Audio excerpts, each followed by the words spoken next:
Daily blog video upload চ্যালেঞ্জের 22 নম্বর blog. তো চলুন আজকের ব্লগটা শুরু করি। আজকে ঘুম থেকে তাড়াতাড়ি উঠে গেলাম, হাতে 3 কোটি টাকার ঘড়িটা পরে নিলাম, তারপর এই গ্লাসে বাদাম ভিজিয়ে নিলাম, বাদাম ভিজিয়ে চলে গেলাম মুখ ধোয়ার জন্য।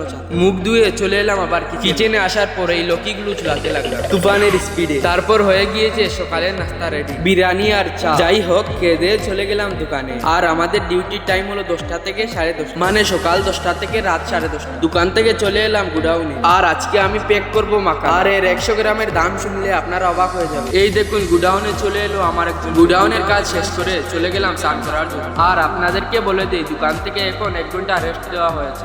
আমাদের রেস্টের টাইম কাপড় ধুতে আর স্নান করতেই শেষ হয়ে যায়। কাপড়গুলো ভালো করে চিপে রেখে দিলাম রোদে শুকানোর জন্য। তার সাথে আমিও স্নানটা করে নিলাম। স্নান করে চলে গেলাম।